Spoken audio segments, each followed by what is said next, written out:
Hi guys! So today we are going to be looking at how to create keywords and search terms in the databases. In some of our previous videos, we were talking about how to look at limiters, how to find databases, but today we're going to really look at how to search using search terms and keywords. So just as a quick refresher, we're using the library's website, the library.uab.edu website right up here. And if you want to just scroll down, you can see databases are right here, kind of halfway down the page. And if you'll remember, you can search for databases based on subject type, based on database type, if there's a specific type of resource that you're looking for, if there's a specific vendor that you're looking at, you can really limit yourself down. So I'm sticking with the same topic that I had in previous videos. So if you'll remember, I was looking specifically at student loan debt.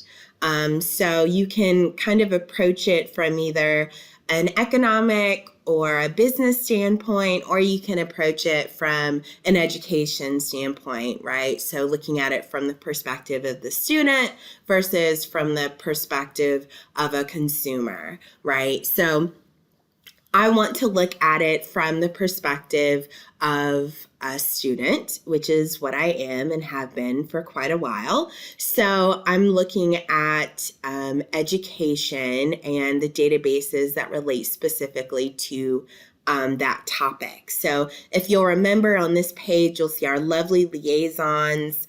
You may even be able to talk with Dana at this point because we do man the chat even on Sundays. So her information, her contact, if you need to schedule a longer appointment with her, you can do that. So I'm going to look at ERIC, which is an education database and one of Dana's best bets, one that she recommends. And I'm going to just click in there.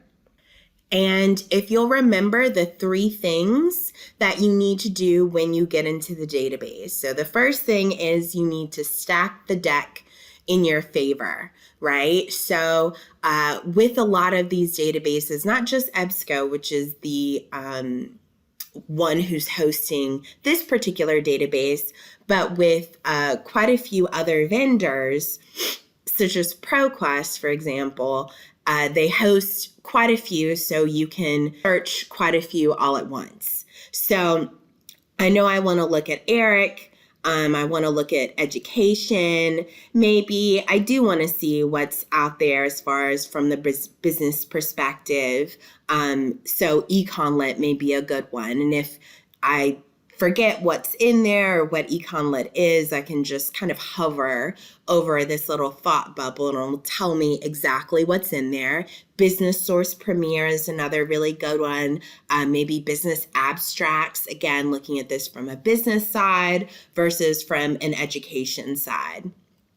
So I'm just going to scroll down and click OK. And if I ever forget, I can click Show All and it'll tell me everything that's in there.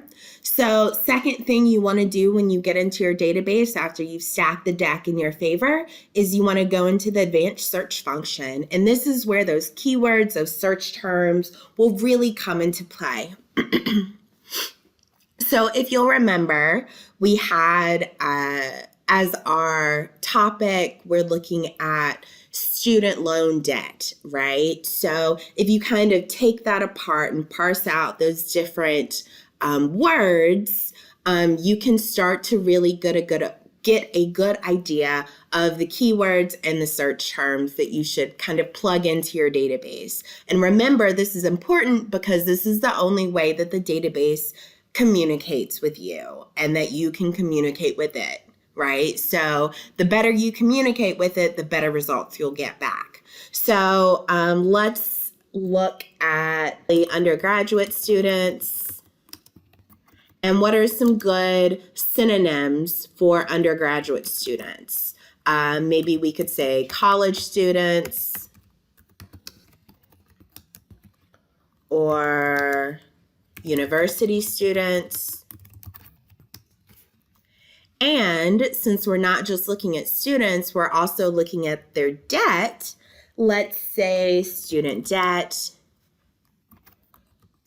or debt or loan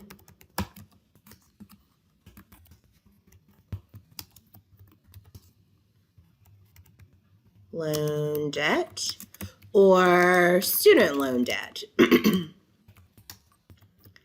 And if you'll see what I'm doing, every or kind of shows the link between synonyms. Undergraduate students, college students, university students, those phrases are almost interchangeable, right? So what I'm telling the database is I'm willing to accept results that talk specifically about undergraduate students, or they could be talking about college students, or they could be talking about university students.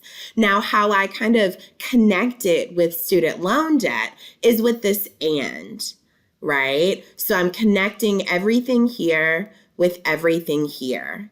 So I have student debt or loan debt or student loan debt, right? These are all synonyms connected by these ors. So in order to make sure that the database knows, I don't just want all of this and all of this, I want these two things connected, I have to have that and in between. And if you use the little drop-down menu, you can see some of the different ways that you can either limit your search by saying not or expand your search by saying or.